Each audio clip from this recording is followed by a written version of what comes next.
જેમ નેત્ર તેમજ જ્ઞાન નથી, કારક નથી વેદ કરે, જાણે જે કર્મો દૈનિક જરા બંધ તેમજ મોક્ષ ત્રિવચન ને અનુપમ ગતિ પામેલી છે વંદી કહું શુદ્ધ કેવલી કથિતા શબ્દ તું સ્થાપ નિજને મોક્ષ પંથે ધ્યાનુભવ તે હની તેમાં જ નિત્ય વિહાર કર નહીં વિહર પર દ્રવ્ય છે. ઓમ શ્રી નમઃ શિવાય નમઃ શિવાય નમઃ શિવાય.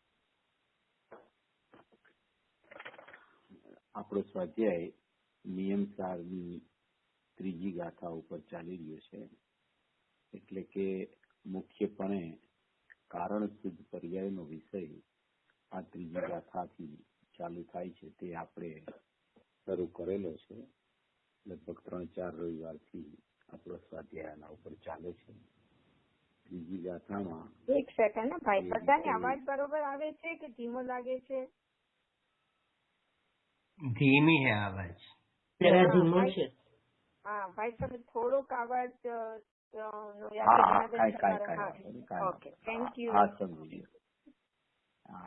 નિયમ સારની ત્રીજી ગાથા ઉપર આપણો સ્વાધ્યાય ચાલે છે. નિયમ સારની ત્રીજી ગાથામાં કારણ શુદ્ધ પર્યાયનો વિષય જે આવેલો છે એના ઉપર આપણી ચર્ચા 3-4 રવિવારથી ચાલી રહી છે. કારણ શુદ્ધ પર્યાયનો વિષય પૂજ્ય ગુરુદેવશ્રીએ આ પદ્મપ્રબલધારી દેવની નિયમ સારની ટીકામાં જે એમણે લીધો છે મુનિરાજે, એમાંથી આ કારણ શુદ્ધ પર્યાયનો વિષય નીકળે છે અને પૂજ્ય ગુરુદેવશ્રીએ એના ઉપર સ્પષ્ટીકરણ કરેલું છે. એ બુક છે આપણી પાસે કારણ શુદ્ધ પર્યાયના નામની, એના ઉપરથી આપણો સ્વાધ્યાય ચાલે છે. એમાં 7 નંબરના પાના ઉપર સૌથી નીચેની જે 1.5 લીટી છે એમાં પ્રશ્ન કરવામાં આવેલો છે કે નિયમથી કરવા યોગ્ય જે શુદ્ધ રત્નત્રય રૂપી કાર્ય છે તે કાર્યનું કારણ કોણ છે? આવો પ્રશ્ન જે કરવામાં આવ્યો છે એના ઉપર આખી ચર્ચા કારણ શુદ્ધ પર્યાયની એમાંથી આખી ચર્ચા નીકળે છે. ત્રીજી ગાથાનો વિષય એ છે કે નિયમથી કરવા યોગ્ય હોય તો સમ્યક દર્શન જ્ઞાન ચારિત્રાણી મોક્ષ માર્ગના પરિણામ એ જીવનું કર્તવ્ય છે, કરવા યોગ્ય છે અને એ પ્રગટ કરવા માટે ઉપાદેય છે. ત્યાં સુધીની વાત નિયમ સારની ત્રીજી ગાથામાં આચાર્ય ભગવાને કરેલી છે અને એ કાર્યની ચર્ચા આચાર્ય ભગવાને જે કરેલી છે નિયમે જમ કજમ, નિયમથી કરવા યોગ્ય કાર્ય હોય તો સમ્યક દર્શન જ્ઞાન ચારિત્રાણી મોક્ષ માર્ગ છે. એટલે એવી શુદ્ધ પર્યાયો પ્રગટ કરવા યોગ્ય છે. એ શુદ્ધ પર્યાયને કાર્ય કહેવામાં આવે છે. તો એવી શુદ્ધ પર્યાયો કાર્ય રૂપે પ્રગટ થાય તો એ કાર્ય રૂપે પ્રગટ થાય તો એનું કારણ ક્યાં છે? એનું કારણ પણ ક્યાં પડ્યું છે? એનું કારણ શું છે? એમ પ્રશ્ન અહીંયા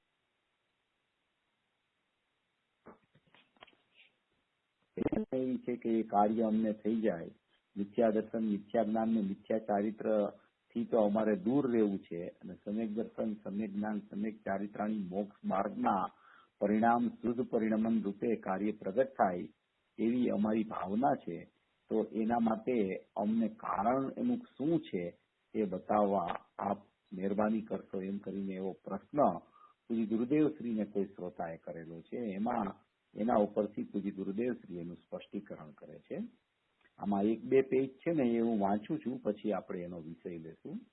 કે આ બુકમાં વિષયો આમ એકને એક પણ ઘણીવાર આવશે, પણ એકને એક વિષય ઘણીવાર આવે છે એમાં કાંઈ પુનરુક્તિ દોષ નથી લાગતો, કારણ કે એક જ વિષય આમાં જે કારણપણાનો છે એ જ કારણ શુદ્ધ પર્યાયનો વિષય જ આપણે સમજી અને એ જ ઘૂંટવા જેવો છે તો કાર્ય સહજપણે પ્રગટ થઈ જાય છે.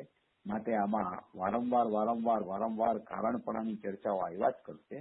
આ 2 પેજ હું જરા આપને વાંચી સંભળાવું છું, પછી એનું સ્પષ્ટીકરણ આપણે કરશું. એનો ઉત્તર આપવામાં આવે છે. આત્મામાં સહજ અનંત ચતુષ્ટયમય શુદ્ધ જ્ઞાન ચેતના પરિણામ ત્રિકાળ છે. આત્મામાં સહજ અનંત ચતુષ્ટયમય શુદ્ધ જ્ઞાન ચેતના પરિણામ ત્રિકાળ છે. જ્યાં ત્રિકાળ શબ્દ આવે, સહજ શબ્દ આવે, એમાં પરિણામ આવ્યા હોય તો પણ એ ધ્રુવ સમજવું. આત્મામાં સહજ અનંત ચતુષ્ટયમય શુદ્ધ જ્ઞાન ચેતના પરિણામ ત્રિકાળ છે. એટલે જ્ઞાન, દર્શન, ચારિત્ર અને વીર્ય એવા સહજ અનંત ચતુષ્ટય આખા ત્રિકાળી દ્રવ્યમાં શુદ્ધ જ્ઞાન ચેતના પરિણામ એને એક નામ આપીને ચારનું અભેદપણું કરીને એની ત્રિકાળતા સિદ્ધ કરે છે કે આત્મામાં સહજ અનંત ચતુષ્ટયમય શુદ્ધ જ્ઞાન ચેતના પરિણામ ત્રિકાળ છે. જો એક કાર્ય પ્રગટ કરવાની ચર્ચા છે અને એ કાર્ય પ્રગટ કેવી રીતે થાય એનું કારણપણું શું છે એક એની ચર્ચા છે. કારણપણું છે એ ધ્રુવ રૂપ હોય છે, કાર્યપણું છે તે પર્યાય રૂપ હોય છે. કારણપણું છે તે સ્વાભાવિક હોય છે, કાર્યપણું છે તે પ્રગટ થવા માટે સ્વાભાવિક કહેવામાં આવે છે. કાર્ય છે એ ઉત્પાદ્ય રૂપ હોય છે, કારણ છે તેને શુદ્ધ જ્ઞાન ચેતના પરિણામ કહે છે તો પણ તે ધ્રુવ રૂપ હોય છે. એટલે આમાં બે વિભાગ છે. એક ત્રિકાળી દ્રવ્યનો વિભાગ છે, એમાં કારણપણું બતાવે છે, અને એક પર્યાયનો વિભાગ છે, એમાં શુદ્ધ રત્નત્રયના પરિણામ બતાવે છે. અહીંયા ક્યાંય મોહરાગ દ્વેષની ચર્ચા આ પ્રકરણમાં ક્યાંય આવતી નથી, કારણ કે મોહરાગ દ્વેષનું કારણ કોઈ અંદરમાં ત્રિકાળી દ્રવ્યમાં નથી.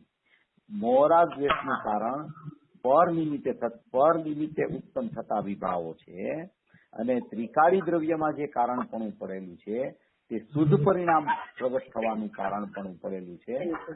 માટે અહીંયા જે ચર્ચા આવશે એ એક કારણપણાની ચર્ચા ધ્રુવરૂપ છે એની આવશે, અને એક કાર્યપણું શુદ્ધ કાર્ય પ્રગટ થાય એની ચર્ચા આવશે. એટલે શુદ્ધ કાર્ય અને શુદ્ધપણે રહેલું અનાદિ અનંત કારણ સ્વભાવ એની જ ચર્ચા આ વિષયમાં વારંવાર આવશે. ક્યાંય મોહરાગ દ્વેષની ચર્ચા આવે તો એ પરસાપેક્ષતા પ્રકરણ છે, પરના નિમિત્તે થતા વિભાવો છે પોતાની પર્યાયમાં થતા, એમ સમજી અને એનો વિષય માત્ર જાણવાલાયક છે એમ કરીને ત્યાંથી વ્યાવૃત થવું અને કાર્યરૂપ શુદ્ધ રત્નત્રય કેવી રીતે પ્રગટ થાય અને એ પ્રગટ કરવા માટે એનું કારણ પણ અંદરમાં ક્યાં પડેલું છે. બસ કારણ અને કાર્યની ચર્ચા આમાં મુખ્યપણે રહેલી છે.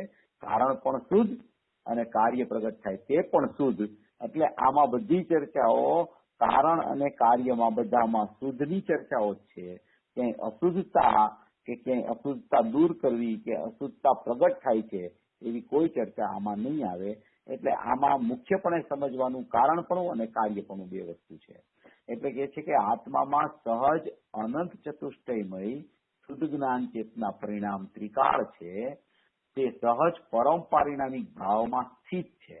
એટલે કે આવા શુદ્ધ જ્ઞાન ચેતના પરિણામ ત્રિકાળ છે તે સહજ પરમ પારિણામિક ભાવ એટલે ત્રિકાળી દ્રવ્ય એમાં સ્થિત છે, એટલે એમાં ગર્ભિત છે, એમાં મોજૂદ છે, એનો જ એ સ્વભાવ છે. તથા તે જ રત્નત્રય પ્રગટ થવામાં મૂળ કારણ છે. તથા તે જ રત્નત્રય પ્રગટ થવામાં, રત્નત્રય એટલે કાર્ય જે શુદ્ધ રત્નત્રય જે સમ્યક દર્શન જ્ઞાન ચારિત્રાણી મોક્ષ માર્ગ જે પર્યાયમાં ઉત્પાદ રૂપે પ્રગટ થાય એનું મૂળ કારણ છે એ આત્મામાં સહજ અનંત ચતુષ્ટયમય શુદ્ધ જ્ઞાન ચેતના પરિણામ ત્રિકાળ છે.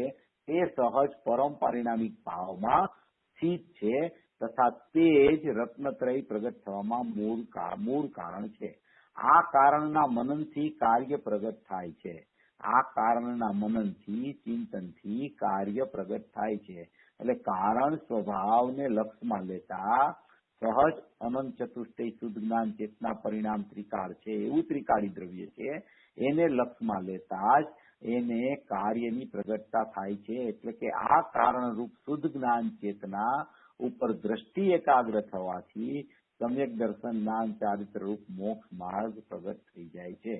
આ કારણરૂપ શુદ્ધ જ્ઞાન ચેતના, આ કારણરૂપ શુદ્ધ જ્ઞાન ચેતના એટલે ત્રિકાળી દ્રવ્યમાં રહેલા શુદ્ધ જ્ઞાન ચેતના પરિણામ જેને કારણ શુદ્ધ પર્યાય કહીને આગળ વર્ણન કરશે એવા શુદ્ધ જ્ઞાન ચેતના પરિણામ સ્વરૂપ આખો કારણ પરમાત્મા છે. એના ઉપર દ્રષ્ટિ એકાગ્ર થાય ત્યારે સમ્યક દર્શન જ્ઞાન ચારિત્ર રૂપ મોક્ષ માર્ગ પ્રગટ થઈ જાય છે. આ શુદ્ધ જ્ઞાન ચેતના પરિણામ પરમ પારિણામિક ભાવ રૂપ છે. શુદ્ધ જ્ઞાન ચેતના પરિણામ એટલે એ ધ્રુવ સામાન્ય પરમ પારિણામિક ભાવ રૂપ છે. એનું ધ્રુવ વિશેષ છે, એને શુદ્ધ જ્ઞાન ચેતના પરિણામ કહેવામાં આવે છે. ધ્રુવ સામાન્ય અને ધ્રુવ વિશેષ એટલે કે ધ્રુવ સામાન્ય એટલે ત્રિકાળી દ્રવ્ય અનંત ગુણાત્મક અને ધ્રુવ વિશેષ એટલે શુદ્ધ જ્ઞાન ચેતના પરિણામ. એવું ધ્રુવ સામાન્ય અને ધ્રુવ વિશેષ થઈ અને આખો એક અખંડ દ્રષ્ટિનો વિષય છે, તે અનંત ચતુષ્ટયમય છે એમ કહેવા માંગે છે. 13મા ગુણસ્થાનમાં જે કેવળ જ્ઞાનાદિ અનંત ચતુષ્ટય પ્રગટ થાય છે તેની આ વાત નથી. 13મા ગુણસ્થાનમાં જે પ્રગટતા કેવળ જ્ઞાનની થાય છે અનંત ચતુષ્ટય રૂપે, એ પર્યાયની ચર્ચા છે. 13મું ગુણસ્થાન કોઈ પણ ગુણસ્થાનની ચર્ચા હોય એ પર્યાયની ચર્ચા છે. અહીંયા એ શુદ્ધ પર્યાય પ્રગટ થવાનું કારણ પણ અનંત ચતુષ્ટયમય છે. શુદ્ધ જ્ઞાન ચેતના પરિણામ પરમ પારિણામિક ભાવરૂપ એ કારણ પણ બતાવવા માંગે છે. એટલે અહીંયા કેવળ જ્ઞાન આદિ 13મા ગુણસ્થાનમાં પ્રગટ થાય અનંત ચતુષ્ટય. અનંત ચતુષ્ટય શબ્દ આવે એટલે અનંત ચતુષ્ટય બે જગ્યાએ વપરાય છે. એક પ્રગટતા રૂપે 13મે ગુણસ્થાને પ્રગટ થાય, એને પણ જ્ઞાન દર્શન આનંદ ને વીર્ય પ્રગટ થયા એમ કહેવામાં આવે અનંત ચતુષ્ટય. અને એક ત્રિકાળપણે સહજ અનંત ચતુષ્ટય હોય એ શુદ્ધ જ્ઞાન ચેતના પરિણામ ત્રિકાળ છે, જે કારણ રૂપે ત્રિકાળી દ્રવ્યમાં પરમ પારિણામિક ભાવમાં સ્થિત રહેલા છે, તેને પણ અનંત ચતુષ્ટય કહેવામાં આવે. એક સહજ અનંત ચતુષ્ટય છે એટલે કે એક નિરપેક્ષ અનંત ચતુષ્ટય છે, અને એક પ્રગટ થતા અનંત ચતુષ્ટયમય છે. નિરપેક્ષ સહજ અનંત ચતુષ્ટયમય છે એ કારણપણે ત્રિકાળી દ્રવ્યમાં રહેલા છે, અને અનંત ચતુષ્ટય પ્રગટ થાય છે કેવળ જ્ઞાનના સમયે એ ખરેખર પર્યાયમાં કાર્ય રૂપે રહેલા છે. એટલે અહીંયા કારણની વાત છે, એટલે એમ કે છે કે 13મા ગુણસ્થાનમાં જે કેવળ જ્ઞાન આદિ અનંત ચતુષ્ટય પ્રગટ થાય છે તેની આ વાત નથી, પરંતુ આ તો એની વાત છે જે સર્વ જીવોમાં ત્રિકાળ સ્વભાવ અનંત ચતુષ્ટયમય શુદ્ધ જ્ઞાન ચેતના પરિણામ છે. એટલે કે દરેક જીવમાં કોઈ પણ જીવ હોય, ભવી અભવી કોઈ પણ જીવ હોય, ત્રિકાળતા જ એની એવી છે કે એમાં સ્વાભાવિક અનંત ચતુષ્ટયમયપણું શુદ્ધ જ્ઞાન ચેતના પરિણામ એવી કારણ શુદ્ધ પર્યાય રૂપે એવા ધ્રુવ વિશેષ રૂપે ત્રિકાળી દ્રવ્યમાં સ્વભાવ અનંત ચતુષ્ટયમય અત્યારે સર્વ જીવોમાં વિદ્યમાન છે, અને તે કારણ રૂપ છે. કાર્ય પ્રગટ થાય કે ન થાય, પણ કારણ સ્વભાવ અનંત ચતુષ્ટયમય શુદ્ધ જ્ઞાન ચેતના પરિણામ છે. એ તો સર્વ જીવોમાં પ્રત્યેક જીવોમાં પ્રત્યેક સમયે ત્રિકાળ રૂપે અંદરમાં વિદ્યમાનપણે રહેલા જ છે. એમાં ક્યાંય બાધા આવતી નથી, એમાં ક્યાંય ખલેલ આવતી નથી, એનો ક્યાંય વિક્ષેપ હોતો નથી. કારણ કે દરેક જીવનું અનાદિ અનંતપણું, નિત્યપણું, સ્વાભાવિક અભેદપણું, શાશ્વતપણું, એકરૂપપણું, ત્રિકાળતા, દ્રષ્ટિનો વિષય, ધ્રુવ સામાન્ય અને ધ્રુવ વિશેષપણું કોઈ પણ જીવ લઈ લ્યો એનું એક રૂપ એવું ને એવું જ હોય છે. માટે સર્વ જીવોમાં ત્રિકાળ સ્વભાવ અનંત ચતુષ્ટયમય શુદ્ધ જ્ઞાન ચેતના પરિણામ છે. આ જે સ્વભાવ અનંત ચતુષ્ટયમય કહેલ છે તે પરમ પારિણામિક ભાવ રૂપ છે, અને જે કેવળ જ્ઞાન આદિ ચતુષ્ટય પ્રગટ થાય છે તે તો ક્ષાયિક ભાવ રૂપ છે. જુઓ, સ્વભાવ અનંત ચતુષ્ટયમય કઈ કીધા એ તો પરમ પારિણામિક ભાવ રૂપ છે. પરમ પારિણામિક ભાવ લક્ષણ જે છે એ ત્રિકાળી દ્રવ્યનું લક્ષણ છે, એ નિજ પરમાત્મ દ્રવ્યનું લક્ષણ છે. જે સકળ નિરાવરણ અખંડ એક શુદ્ધ પારિણામિક પરમ ભાવ લક્ષણ નિજ પરમાત્મ દ્રવ્ય અવિનશ્વર પ્રત્યક્ષ પ્રતિભાસમય એવો અખંડ પરમ પારિણામિક ભાવ લક્ષણ રૂપ જ્ઞાયક ભાવ છે. એ સહજ અનંત ચતુષ્ટયમય સ્વભાવ રહેલો છે, અને કેવળ જ્ઞાન આદિ જે પ્રગટ થાય છે એ ક્ષાયિક ભાવ રૂપ છે. કારણ પરમાત્મા ત્રિકાળી દ્રવ્ય છે એ પરમ પારિણામિક ભાવ વાળો છે, અને આ કેવળ જ્ઞાન પ્રગટ થાય છે એ ક્ષાયિક ભાવ રૂપ છે. આપણે ગયા રવિવારે 4 ભાવની ચર્ચા લીધી હતી ને કે ભાઈ 4 ભાવ છે, તો કે 4 ભાવ કયા છે, તો કે 4 ભાવ પર્યાય રૂપ છે, ઔદૈહિક, ઔપસમિક, સયોપસમિક અને ક્ષાયિક. એમાં આપણે 41ની ગાથાથી થોડો વિષય ચર્ચામાં લીધો હતો. એક ક્ષાયિક ભાવ છે એના 9 ભેદ છે, ઔપસમિક ભાવના 2 ભેદ છે, સયોપસમ ભાવના 18 ભેદ છે, ઉદયિક ભાવના 21 ભેદ છે. જો ઉપસમ ભાવના 2 ભેદ છે ને એ ઉપસમ સમ્યકત્વ અને ઉપસમ ચારિત્ર છે. પછી ક્ષાયિક ભાવના 9 ભેદ છે, એમાં ક્ષાયિક સમ્યકત્વ, યથાખ્યાત ચારિત્ર, કેવળ જ્ઞાન, કેવળ દર્શન, અને અંતરાય કર્મના ક્ષયજનિત દાન, ભાગ, દાન, લાભ, ભોગ, ઉપભોગ ને વીર્ય. એ 9 ભેદ કાયિક ભાવના છે. પછી ક્ષયોપ સંભાવના 18 ભેદ, મતિ શ્રુત અવધિ મન પર્યાય, એમ 4 જ્ઞાન. પછી કુમતિ કુશ્રુત કુ અવધિ, એવા 3 એવા ભેદને લીધે અજ્ઞાન 3, ચક્ષુ દર્શન, અચક્ષુ દર્શન, અવધિ દર્શન. અને પછી કાલ લબ્ધિ, કરણ લબ્ધિ, ઉપદેશ લબ્ધિ, ઉત્તમ લબ્ધિ, પ્રાયોગ્ય લબ્ધિ, એવા ભેદને લીધે લબ્ધિ 5, વેદક સમ્યકત્વ, વેદક ચારિત્ર અને સંયમાસયમ પરિણતિ. આવી રીતે 18 ભેદ ક્ષયોપ સંભાવના છે. અને ઔદયિક ભાવના 21 ભેદ છે. નારક તિર્યંચ મનુષ્ય દેવ ગતિ છે. ક્રોધમાન માયાલોભના 4 કસાય છે. સ્ત્રીલિંગ, પુલિંગ અને નપુંસકલિંગ એવા 3 લિંગ છે. અને એ પછી મિથ્યા દર્શન, અજ્ઞાન, અસંયમતા, અસિદ્ધત્વ, પછી લેસ્યા 6 પ્રકારની, શુક્લ લેસ્યા, પદ્મ લેસ્યા, પીત લેસ્યા, કાપોત, નીલ ને કૃષ્ણ. એવી રીતે આ ઔદયિક ભાવના 21 ભેદ છે. એટલે ઔપસમિક ભાવના 2 ભેદ, કાયિક ભાવના 9 ભેદ, ક્ષયોપ ભાવના 18 ભેદ, ઔદયિક ભાવના 21 ભેદ. એ 50 ભેદ પણ ખરેખર પર્યાય રૂપ હોવાને કારણે એ પ્રત્યેક પ્રગટ પર્યાયમાં પ્રગટ રૂપે, ઉત્પાદ રૂપે હોય છે. અને આ કારણ સ્વભાવ જ્ઞાન છે, ત્રિકાળી ધ્રુવ દ્રવ્ય છે, ચૈતન્યમય સત્તા છે, પરમ પરિણામી ભાવ લક્ષણ છે, તે કારણ રૂપ છે.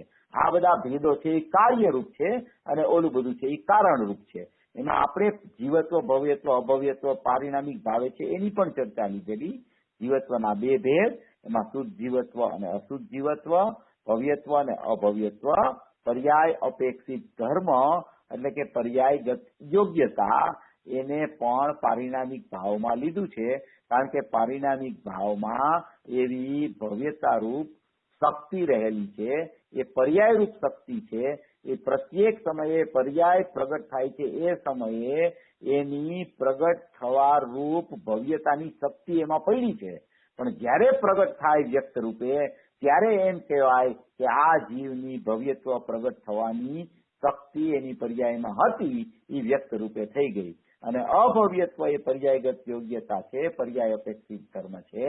એ અભવ્યત્વ એવો વિષય છે કે એવી પણ અભવ્યત્વની પણ એનામાં શક્તિ છે, પણ એ શક્તિની એ વ્યક્તિ અભવ્યત્વ રૂપે જ થયા કરે છે, કદી પણ ભવ્ય રૂપે વ્યક્તિ નથી થતી. એટલે એને અભવ્યત્વ પારિણામિક ભાવ કહેવામાં આવે છે. અને જીવત્વમાં તો શુદ્ધ જીવત્વ છે તે ત્રિકાળ દ્રષ્ટિનો વિષય છે, અને અશુદ્ધ જીવત્વ છે એ 10 પ્રાણથી જીવતો, 5 ઇન્દ્રિય, મન, વચન, કાય, શ્વાસોશ્વાસ ને આયુષ, એવા 10 પ્રાણ એ અશુદ્ધ જીવત્વમાં જાય છે. અને શુદ્ધ જીવત્વ છે એમાં એ દ્રષ્ટિનો વિષય છે.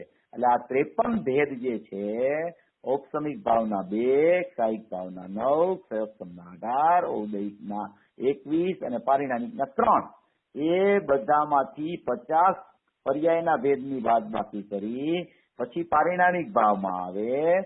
પારિણામિક ભાવમાં આવ્યા પછી ભવ્યત્વ અને અભવ્યત્વ છે એ પર્યાય અપેક્ષિત ધર્મ હોવાને કારણે, પર્યાયની યોગ્યતા હોવાને કારણે, તેનાથી જેમ 50 ભેદ 4 ભાવના બાદ કર્યા, તેમાંથી આ પર્યાયગત યોગ્યતાને પણ બાદ કરી અને જીવત્વ પારિણામિકમાં આવે. જીવત્વ પારિણામિકમાં આવી અને એમાંથી પણ અશુદ્ધ જીવત્વ જે 10 પ્રાણ રૂપ જીવ જીવે છે એને પણ બાદ કરીને, કારણ કે એ નીકળી જાય છે, અને એને બાદ કરીને જ્યારે એના જીવત્વનો શુદ્ધ જીવત્વ એવું જે સ્વરૂપ છે એનું ત્યાં પહોંચે, ત્યારે દ્રષ્ટિનો વિષય એને ખ્યાલમાં આવ્યો, લક્ષમાં આવ્યો એમ કહેવામાં આવે છે.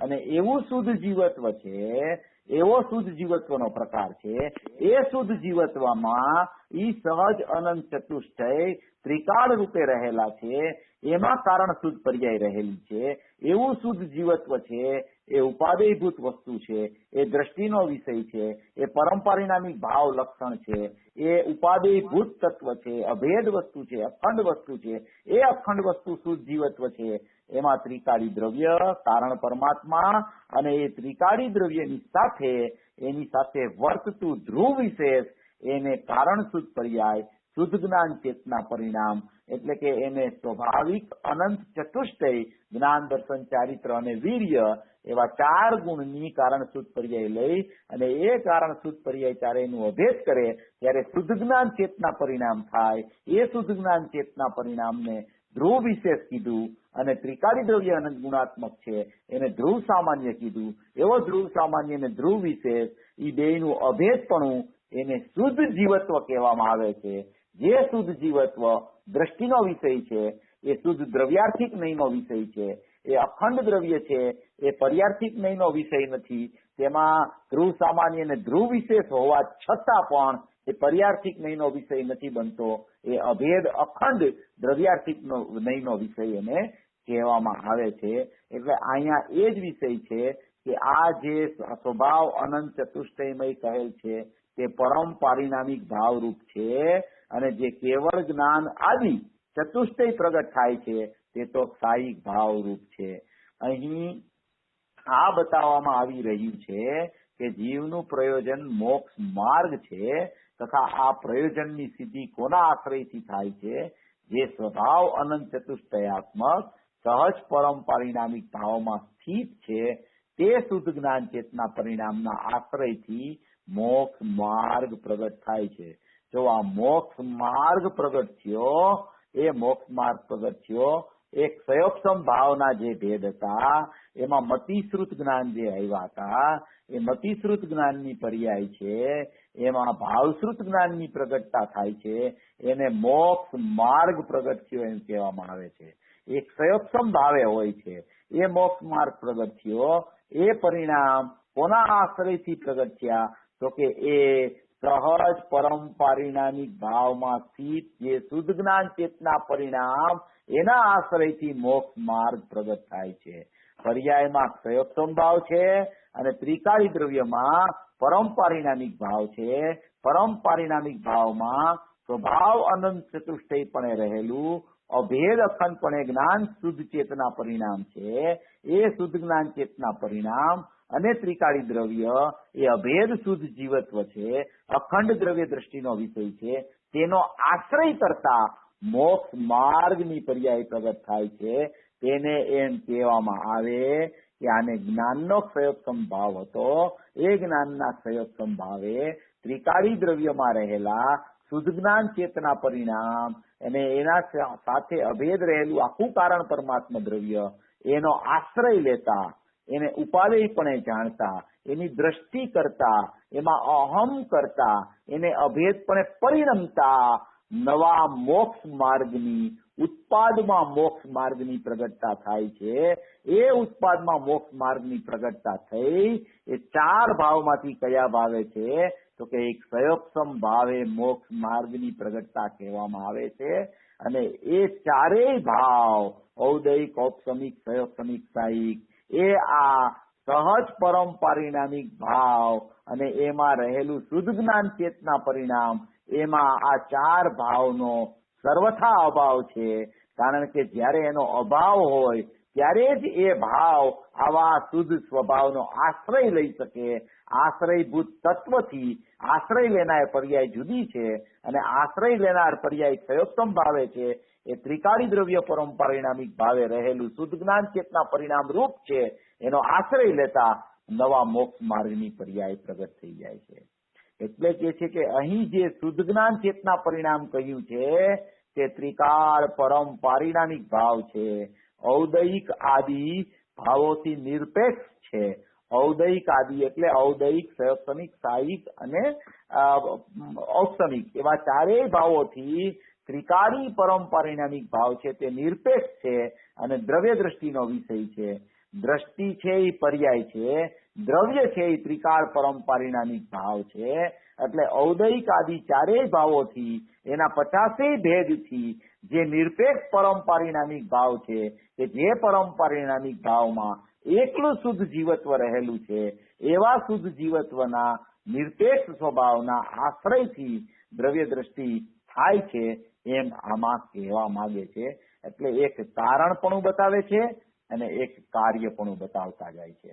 કારણપણાનો આશ્રય બતાવતા જાય છે, કાર્યપણાની શુદ્ધ સ્વભાવની પ્રગટતા બતાવતા જાય છે. પછી કે છે કે ચેતનાના 3 પ્રકારોમાં જે જ્ઞાન ચેતના છે તે તો પર્યાય રૂપ છે, કાર્ય છે અને વ્યવહારનીનો વિષય છે. જો હવે આ વ્યવહારનીનો વિષય ચાલુ થયો. 2 પ્રકારની નય છે જ્ઞાનમાં. એ જ્ઞાનમાં શ્રુત જ્ઞાનમાં નયનો વિષય હોય છે. શ્રુત જ્ઞાન છે મતિશ્રુત, અવધિ, મન, પર્યાય, કેવળ. એવા જ્ઞાનના જે ભેદ છે એમાં એક શ્રુત જ્ઞાનનો ભેદ છે, એમાં બે પ્રકારની નહીં હોય છે, નિશ્ચયની ને વ્યવહારની. એ શ્રુત જ્ઞાનમાં જે શ્રુત જ્ઞાનનો અંશ પડે છે, જ્ઞાનના અંશને શ્રુત જ્ઞાન કહેવામાં આવે. હવે એ શ્રુત જ્ઞાનમાં બે નહીં પડે, વ્યવહારની ને નિશ્ચયની. એમાં વ્યવહારનીનો વિષય છે એ પર્યાય હોય છે અને નિશ્ચયનીનો વિષય છે એ દ્રવ્ય હોય છે. તો અહીંયા કહે છે કે ચેતનાના ત્રણ પ્રકારોમાં જે જ્ઞાન ચેતના છે, ત્રણ પ્રકાર કયા? સમ્યક દર્શન, સમ્યક જ્ઞાન અને સમ્યક ચારિત્ર કીધા. એમાં ત્રણ પ્રકાર પડી ગયા, ચેતનામાં ત્રણ પ્રકાર પડ્યા. તો એમાં જે જ્ઞાન ચેતના છે એ તો પર્યાય રૂપ છે. જ્ઞાન ચેતના કેવી છે પ્રગટ થઈ? તો પર્યાય રૂપ છે. તો એ પર્યાય રૂપ જ્ઞાન ચેતના છે એ વ્યવહારનીનો વિષય છે. જ્યાં જ્ઞાન ચેતના પ્રગટ થઈ એના ઉપર જ્યાં લક્ષ જાય તો એ લક્ષ કરનાર શ્રુત જ્ઞાનની વ્યવહારનીની પર્યાય છે. એ આવી પ્રગટ થતી જ્ઞાન ચેતના ઉપર લક્ષ કરે છે તો એ વ્યવહારનીનો વિષય કહેવામાં આવે છે. તથા ત્રિકાલિક શુદ્ધ જ્ઞાન ચેતના પરિણામ છે તે દ્રવ્યરૂપ છે. ત્રિકાલિક શુદ્ધ જ્ઞાન ચેતના પરિણામ એટલે કે ધ્રુવ વિશેષ એટલે કે જ્ઞાન ચેતનાની કારણ શુદ્ધ પર્યાય તે ત્રિકાલિક શુદ્ધ જ્ઞાન ચેતના પરિણામ છે તે દ્રવ્યરૂપ છે કે કારણરૂપ છે, દ્રવ્ય સાથે અભેદ રૂપે રહેલા છે. માટે તે કારણ છે અને તે નિશ્ચય નહીંનો વિષય છે. વ્યવહાર નહીંનો વિષય વર્તમાન પ્રગટ થતી પર્યાય હોય છે અને નિશ્ચય નહીંનો વિષય ત્રિકાળી ધ્રુવ હોય છે. વ્યવહાર નહીં ને નિશ્ચય નહીં પ્રગટ થતા જ્ઞાનમાં જ્ઞાનના જે પાંચ ભેદ છે, મતિ, શ્રુત, અવધિ, મન, પર્યાય, કેવળ, એમાં શ્રુત જ્ઞાનનો જે ભેદ છે એમાં ભાવશ્રુત જ્ઞાન પ્રગટ થતા બે નયો પડે છે. એમાં બે નયોમાં વિકલ્પાત્મક દશામાં એક નહીં, વ્યવહાર નહીં એ પરિણામનું લક્ષ કરે છે, પરિણામને જાણતી પરિણમે છે, અને નિશ્ચય નહીં હોય છે એ દ્રવ્યને જાણતી પરિણમે છે. એવી બે નહીં હોય છે.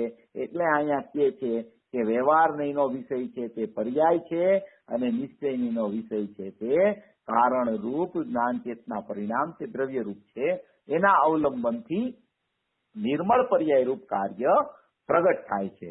ચેતનાના ભેદ કઈ એની પર્યાયનો ભેદ બતાવી, વર્તમાન ઉત્પાદવાળી પર્યાયનો ભેદ, એમાં નય સાપેક્ષતા બતાવી, વ્યવહાર નહીંનું પરિણમન પર્યાય સન્મુખ હોવાને કારણે એને વ્યવહાર નહીં કીધી છે અને નિશ્ચય નહીંનું પરિણમન દ્રવ્ય સ્વભાવની સન્મુખ હોવાને કારણે એને નિશ્ચય નહીં કીધી છે.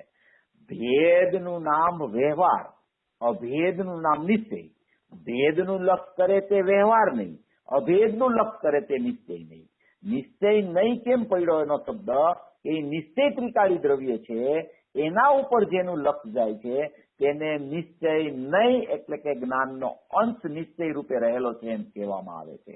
અને ભેદ ઉપર, પર્યાયના ભેદ ઉપર જેનું લક્ષ જ્ઞાનનું જાય છે, શ્રુત જ્ઞાનના ભેદનું, એ પર્યાય પોતે વ્યવહાર હોવાને કારણે, પર્યાય પોતે ત્રિકાળી દ્રવ્યનો ભેદ હોવાને કારણે એવા ભેદ ઉપર જે જ્ઞાનના અંશનું લક્ષ જાય છે તેને વ્યવહાર નહીં કહેવામાં આવે છે.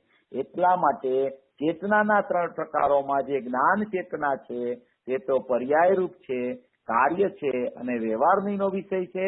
તથા ત્રિકાલિક શુદ્ધ જ્ઞાન ચેતના પરિણામ છે તે દ્રવ્યરૂપ છે, કારણ છે અને નિશ્ચયનીનો વિષય છે. એના અવલંબનથી નિર્મળ પર્યાય રૂપ કાર્ય પ્રગટ થાય છે. આ બધી સ્પષ્ટતા કરતા કરતા પૂજ્ય ગુરુદેવ શ્રીને જોવો એવો ભાવ આવે છે કે પૂજ્ય ગુરુદેવ શ્રી ફરમાવે છે કે જુઓ આ સંતોની વાણી, આ સંતોની જુઓ વાણી, જુઓ આ સંતોની સરવાણી, જુઓ આ સંતોની કેવી અંદરની વનની ગુફામાં રહીને દિગંબર મુનિવરોએ આત્મ અનુભવ રૂપી કલમ બોડી બોડીને આ ભાવો લખ્યા છે. અહો આ સંતોની અપૂર્વ દેન છે. સંતોની કેવી આ વાણી છે કે વનની ગુફામાં રહી અને દિગંબર મુનિવરોએ આત્મ અનુભવ રૂપી કલમ, આત્મ અનુભવ રૂપી પ્રજ્ઞા છીની એના જ્ઞાનની કલમ એ ત્રિકાળી દ્રવ્યમાં બોડી બોડીને આ ભાવો લખ્યા છે.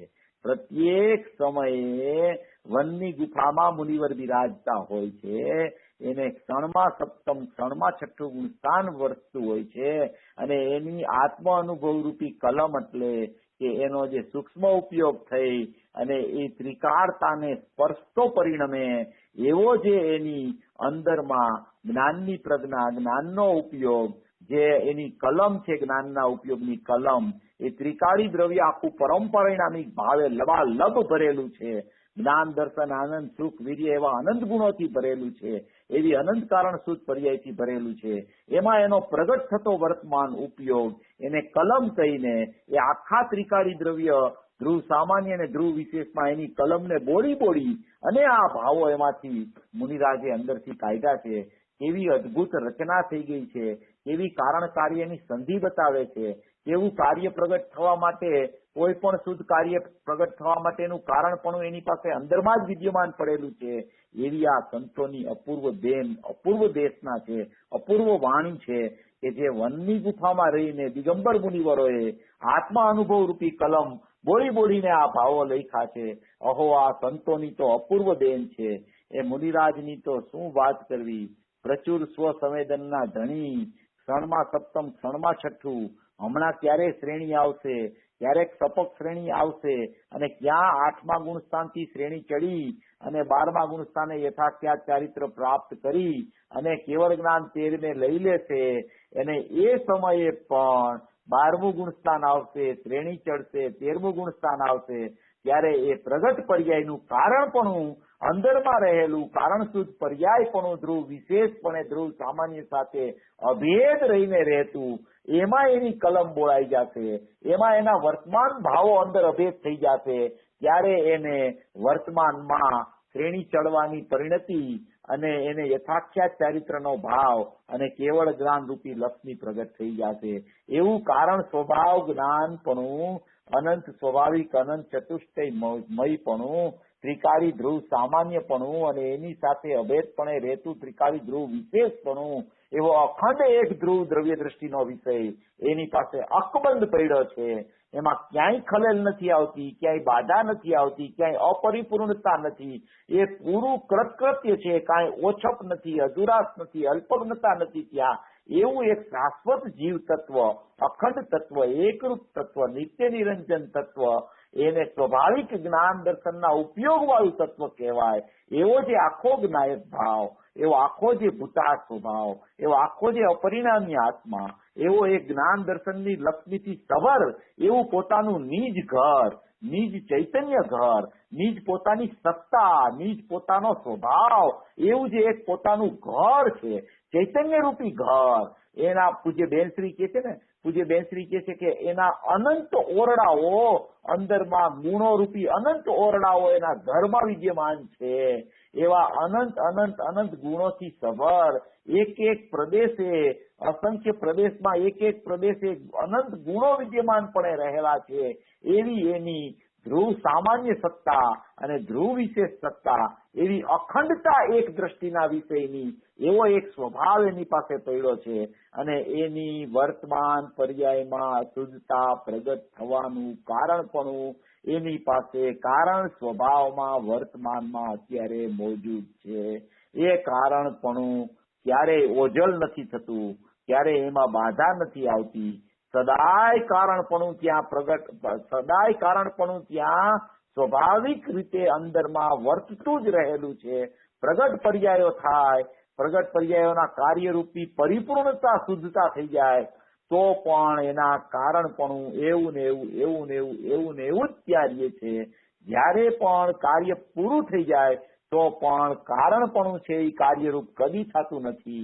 કારણ કે કારણપણાના આશ્રય જ એ પૂર્ણ દશા થઈ ટકતી હોય છે. માટે કારણપણું સદાય વિદ્યમાન એકરૂપ કારણપણે રહે છે અને કાર્યપણું નવું નવું નવું નવું નવું નવું પ્રત્યેક સમયે એની વર્તમાન ઉત્પાદવાળી પર્યાયમાં પ્રગટ થયા કરે છે.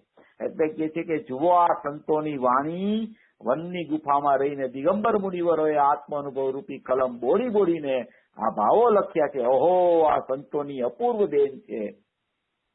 શુદ્ધ રત્નત્રય રૂપી જે તારું કર્તવ્ય છે તેનું કારણ પણ તારા સ્વભાવમાં જ પ્રવર્તમાન છે. તેને ઓળખીને તેમાં એકાગ્ર થતા મોક્ષ માર્ગ પ્રગટે છે. જુઓ તો ખરા, ટીકાકારે કેવા ગંભીર ભાવો કાઢ્યા છે. જંગલમાં બેઠા બેઠા સિદ્ધ ભગવંતો સાથે આ પ્રકારે વાતો કરી છે કે હે સિદ્ધ ભગવાન, આપ કોના આશ્રયથી સિદ્ધ થયા છો? હે સિદ્ધ ભગવાન, આપ કોના આશ્રયથી સિદ્ધ થયા છો? તો જાણે સિદ્ધ ભગવાન જવાબ આપી રહ્યા હોય કે અંતરમાં જે સહજ શુદ્ધ જ્ઞાન ચેતના પરિણામ કારણ છે તેના આશ્રયથી જ અમને સિદ્ધ દશા પ્રગટ થઈ છે. આ સાંભળીને મુનિરાજ પણ આ કારણ પરમાત્માનું સેવન કરીને સિદ્ધ દશાની સાધના કરી રહ્યા છે. આવા મુનિઓએ આ ટીકાની રચના કરી છે.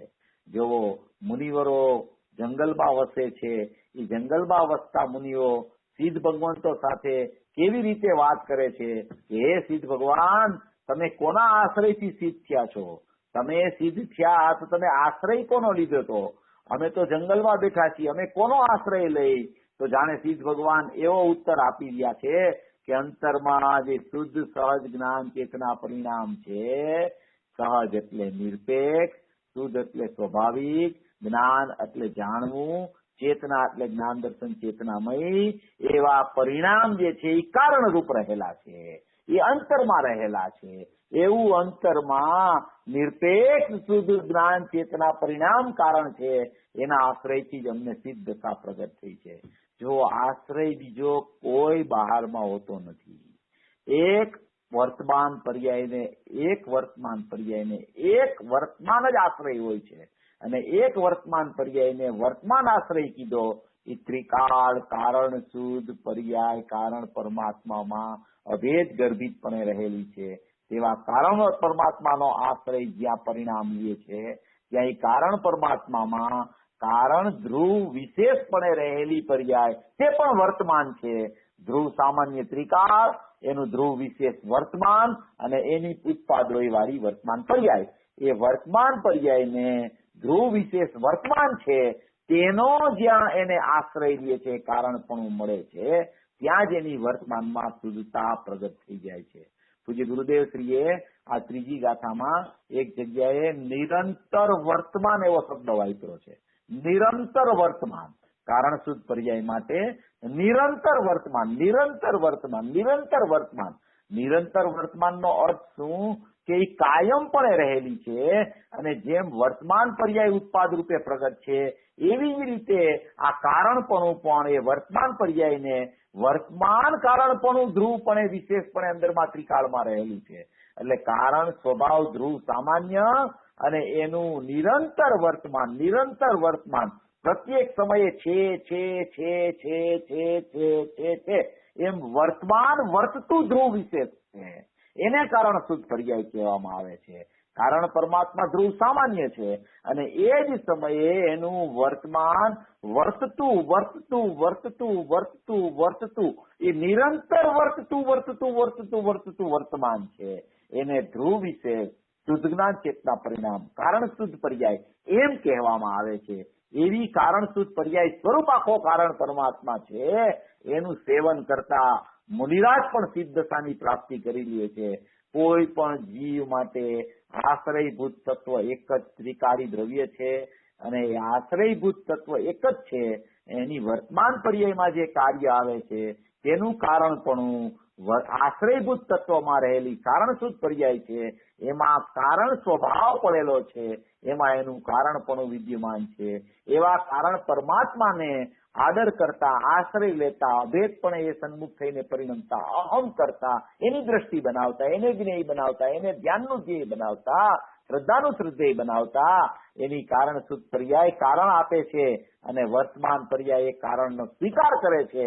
ત્યાં વર્તમાન પર્યાયમાં મોક્ષ માર્ગ રૂપી કાર્ય પ્રગટ થાય છે, અને આગળ જતા ગુણસ્થાનની પરિપાટી જે આગળ ચાલે છે એમાં પણ આશ્રય એકલો ત્રિકાળી દ્રવ્યનો રહે છે, અને ત્રિકાળી દ્રવ્યોમાં રહેલી કારણ શુદ્ધ પર્યાય એને કારણ આપ્યા કરે છે. એવો પર્યાય જે મોક્ષ માર્ગની પ્રગટ થાય છે, એ મોક્ષ માર્ગની પ્રગટ પર્યાય છે. એ પર્યાયના આશ્રયે મોક્ષ પ્રગટ થતો નથી, છતાં મોક્ષ માર્ગને કારણ કહે છે અને મોક્ષને કાર્ય કહે છે. એનો અર્થ એમ છે કે મોક્ષ માર્ગની પ્રગટતા વગર મોક્ષ પ્રગટ થતો નથી. એટલે મોક્ષ માર્ગને કારણ કીધું અને મોક્ષને કાર્ય કીધો. મોક્ષ કાર્ય હોય ત્યારે મોક્ષ માર્ગને કારણ કહેવાય, મોક્ષ માર્ગ કાર્ય હોય ત્યારે ત્રિકાળી દ્રવ્યને કારણ કહેવાય, અને ત્રિકાળી દ્રવ્યને કારણ કહેતા જે મોક્ષ માર્ગ રૂપી પર્યાય પ્રગટ થાય એ ત્રિકાળી દ્રવ્યોમાં રહેલી, અંદરમાં રહેલી, ધ્રુવ વિશેષપણે રહેલી કારણસૂત્ર પર્યાય જે નિરંતર વર્તમાન છે તે જ ખરેખર મોક્ષ માર્ગનું કારણ બને છે, અને મોક્ષ પ્રગટ થાય એનું પણ કારણ અંદરમાં રહેલો કારણ સ્વભાવ જ્ઞાન બને છે.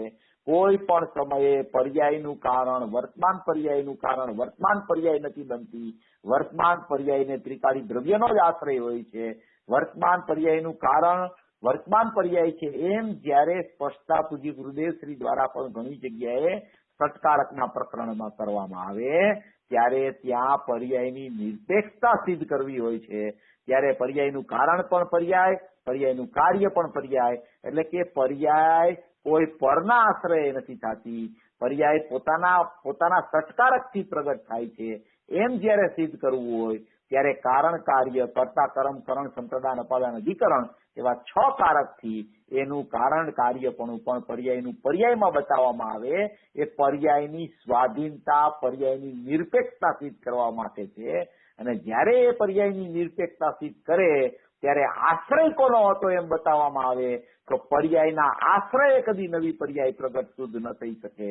આશ્રય નિયમથી ત્રિકાળી દ્રવ્યનો હોય અને અવલંબન નિયમથી ત્રિકાળી દ્રવ્યનું હોય, અહમપણું નિયમથી ત્રિકાળી દ્રવ્યનું હોય, અને જયારે પર્યાય પ્રગટ થાય, શુદ્ધતા પ્રગટ થાય ત્યારે કોઈ બહારનું કારણ નથી, કારણપણું આશ્રયભૂતપણે અંદરનું જ છે, અને પર્યાય પોતાના સટકારકથી પ્રગટ થઈ છે એમ બતાવવું હોય ત્યારે કારણપણું અને કાર્યપણું પણ પર્યાયનું પર્યાયમાં સિદ્ધ કરવામાં આવે.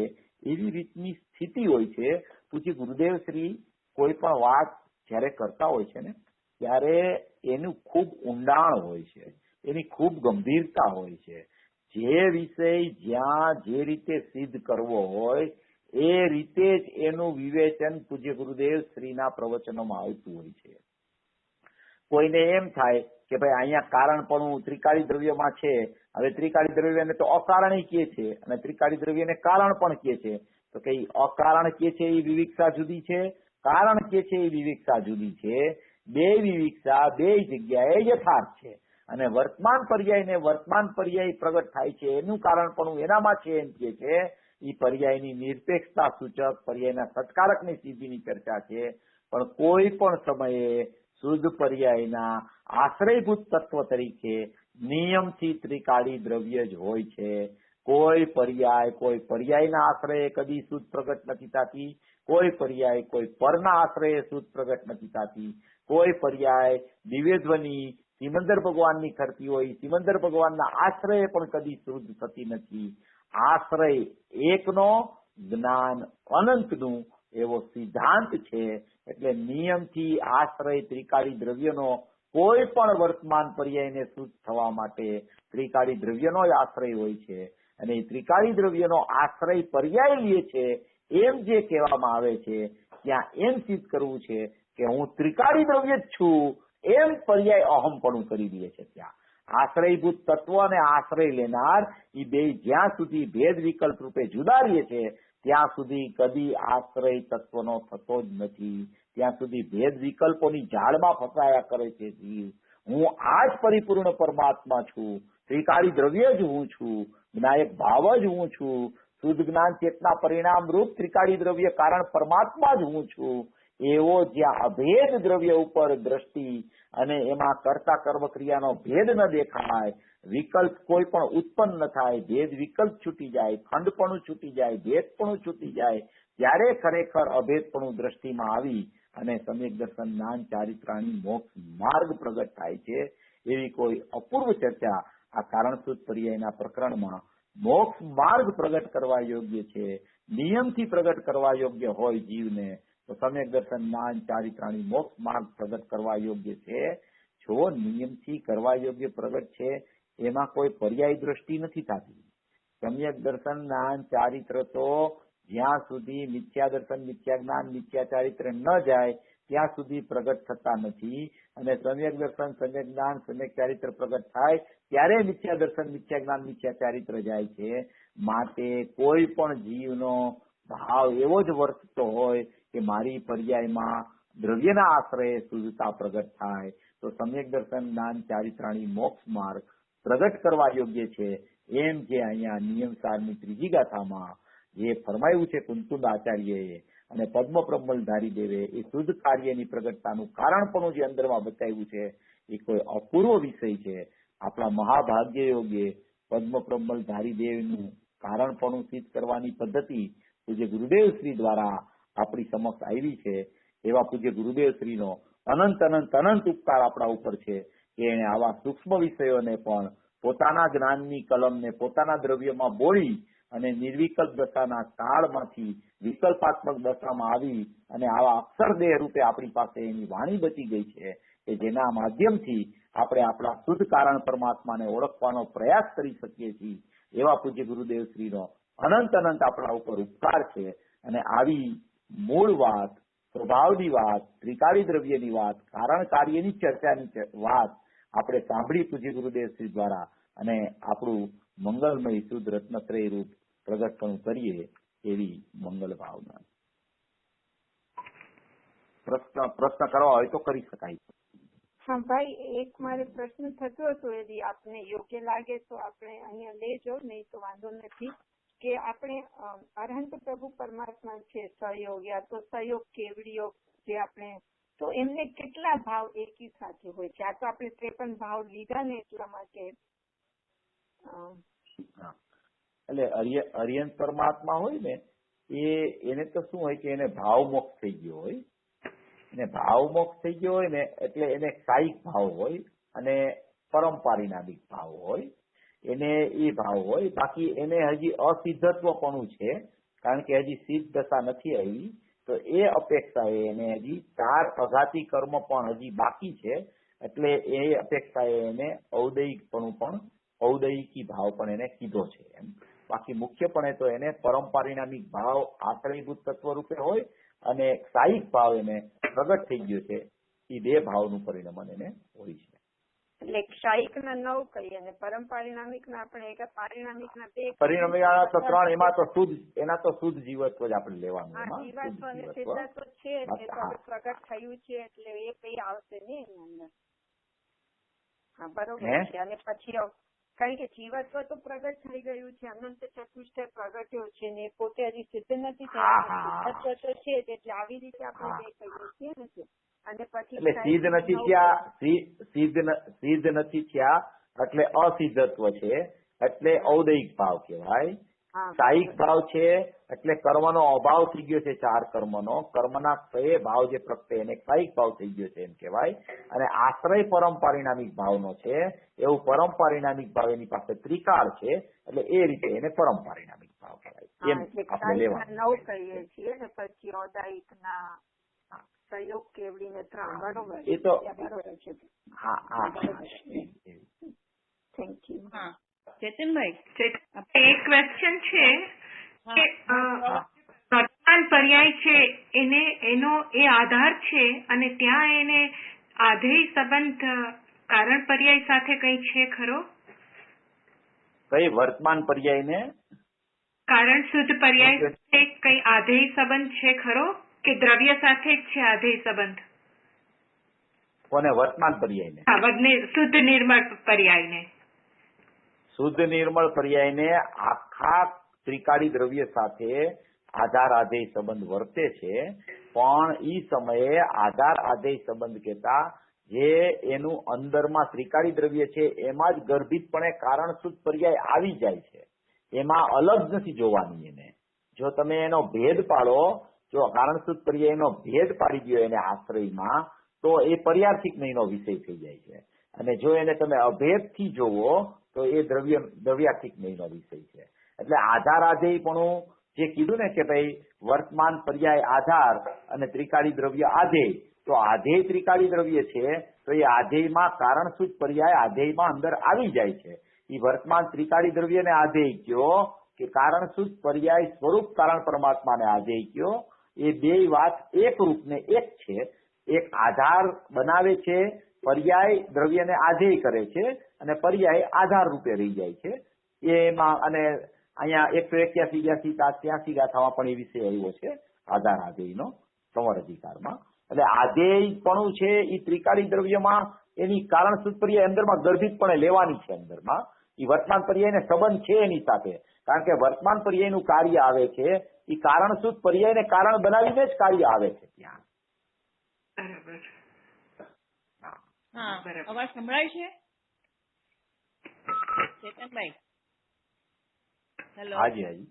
હા નહીં, બરાબર છે. તમે આ વાત કહી એના ઉપર જ હું પૂછવાની હતી, પણ પેજ 8 પર જે કહ્યું છે ચેતનાના 3 પ્રકારોમાં જે જ્ઞાન ચેતના છે તે તો પર્યાયરૂપ છે. તો એ જે જ્ઞાન ચેતના આપણે ચેતના ઇટસેલ્ફ ઇઝ અ દર્શન જ્ઞાન અને વ્યવહારનો એનો વિષય થઈ ગયો. અને ત્રિકાળિક શુદ્ધ જ્ઞાન ચેતના પરિણામ છે તે દ્રવ્યરૂપ છે. એમાં 3 કાળ કહીને કારણ શુદ્ધ પર્યાયને ગર્ભિત કરી દીધી. વર્તમાન વર્તતા 3 કાળના, રાઈટ? ભૂત ભવિષ્ય અને વર્તમાન. બરાબર. અને આ એ નિશ્ચયનો વિષય થઈ ગયો. અને એના અવલંબનથી વાત કરતા જે વસ્તુ છે દ્રવ્ય ગુણ પર્યાય સહિત એકરૂપ વસ્તુ છે એની વાત છે, અને એનું નિર્મળ પર્યાયરૂપ કાર્ય પ્રગટ થાય છે. એટલે very very interesting, very complete બધું આવી ગયું આમાં એવું લાગે છે. પણ નિશ્ચયનો વિષય છે એના અવલંબનથી, એટલે એનો મતલબ એમ છે કે અંદરમાં ત્રિકાળી દ્રવ્ય અને એના જ્ઞાન ચેતનાના પરિણામ ત્રિકાળ છે. એ ત્રિકાળી દ્રવ્ય, એના ગુણો અને એની અનંત ગુણની અનંત કારણ શુદ્ધ પર્યાય એ થઈને આખો વિષય છે એ કારણ છે, અને એ નિશ્ચયનો વિષય છે. એટલે એના અવલંબનથી, એટલે ત્રિકાળી દ્રવ્ય, એના અનંત ગુણો અને એની અનંત કારણ શુદ્ધ પર્યાય એના અવલંબનથી એમ કહેવા માંગે છે આમાં. એટલે આખો સ્વભાવ લઈ લીધો છે એમાં કારણ શુદ્ધ પર્યાય આવી ગઈ, અનંત ગુણો આવી ગયા, અને ત્રિકાળી દ્રવ્ય આવી ગયું, આખો વિષય આવી ગયો. રાઈટ. એટલે આ જે ચેતનાના 3 પ્રકાર કહીને એમણે બહુ પહેલા કે અશુદ્ધ ચેતના વ્યવહાર થઈ ગઈ, અને પછી જે શુદ્ધ નિર્મળ પર્યાય થઈ ગઈ એનો સાથે લઈ લીધું નિશ્ચય એના વિષય. પછી નિર્મળ પર્યાય જે છે એને વિષય રૂપે લઈએ તો એ વ્યવહાર નહીં નો વિષય થઈ જાય છે. અને નિર્મળ પર્યાય પોતે વિષય બનાવે ત્રિકાળી દ્રવ્યને, તો એ ત્રિકાળી દ્રવ્ય છે એ નિશ્ચયનો વિષય થઈ જાય છે, એમ કહેવા માંગે છે. બહુ સરસ. પચાવવું પડશે, આજે બીજી વાર સાંભળવું પડશે તમારું પ્રવચન. આ જે 4-4.5 લીટી છે ને, બહુ સુંદર વિષય છે. આ ચેતનાના પ્રકારની ચર્ચા આવી ને, આપણે ઘણો ખોલવાનો પ્રયત્ન કર્યો. વ્યવહાર નહીં, નિશ્ચય નહીં, શ્રુત જ્ઞાનમાં કેવી રીતે એમાં વ્યવહારનો વિષય પર્યાય, નિશ્ચયનો વિષય દ્રવ્ય, એ નિશ્ચયના વિષયમાં ત્રિકાળી દ્રવ્ય, એના અનંત ગુણ, એની અનંત કારણ શુદ્ધ પર્યાય બધું આવી ગયું. વ્યવહારના વિષયમાં કોઈ પણ પ્રકારની શુદ્ધ પર્યાય હોય તો એ વિષય બને, જ્યાં શુદ્ધ પર્યાય વિષય બને તો વ્યવહાર નહીં થઈ ગઈ જ્ઞાનમાં, શ્રુત જ્ઞાનમાં. એમ કરીને આખો વિષય બહુ સુંદર વિષય છે. આપણે એને ખોઈલો પણ ખરો. હજી કાંઈ પ્રશ્ન હોય તો તમે ખુશીથી કરજો, આવતા રવિવારે પણ કાંઈ વાંધો નહીં. બહુ સારો વિષય છે આ. બહુ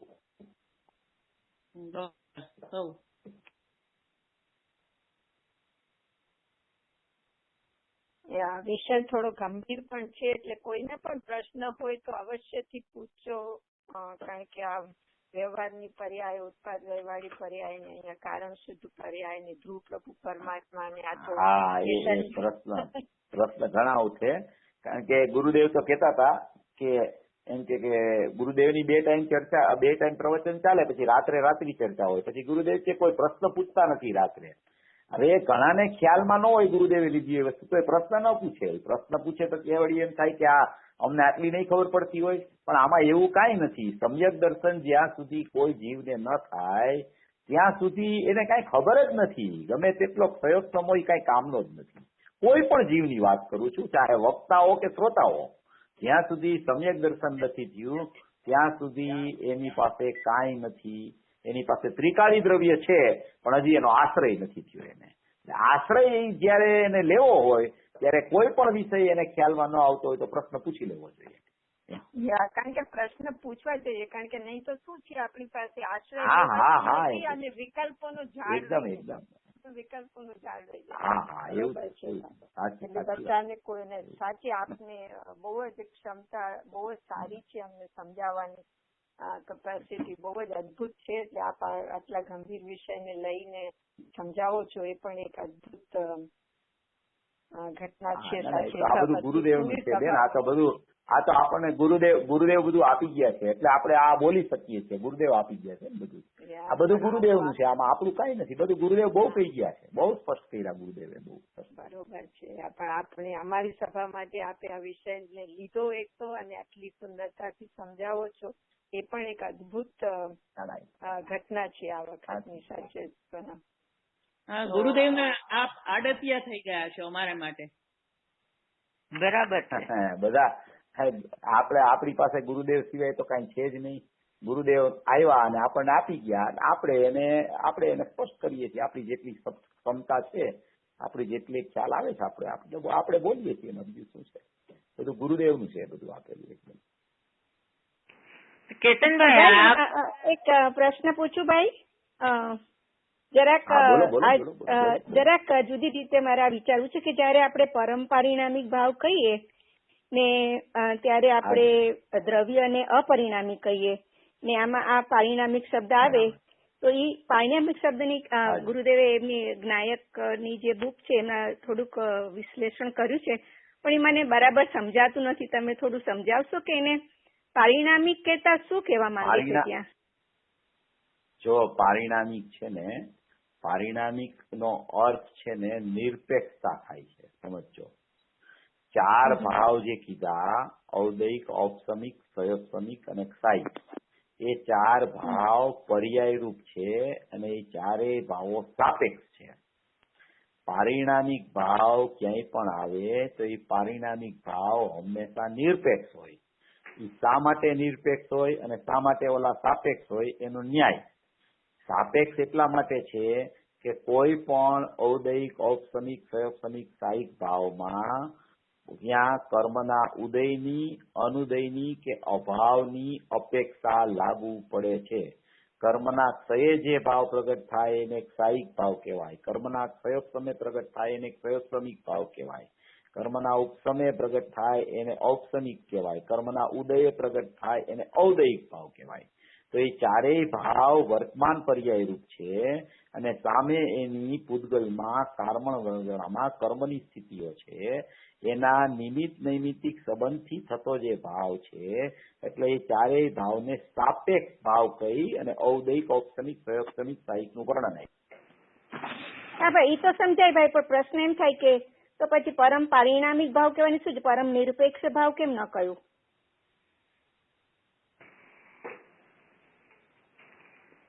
કારણ કે પારિણામિક શબ્દ કાઇન્ડ ઓફ કન્ફ્યુઝ. પરિણામ એવી રીતે એની સાથે તો કઈ લાગતું વળગતું નથી ને.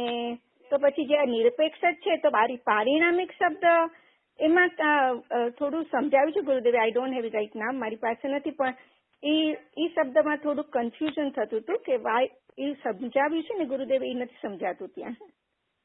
મને લાગે છે ઉષાબેન એમનો 1 કલાક ડ્રોપ થઈ ગયો છે ફોન.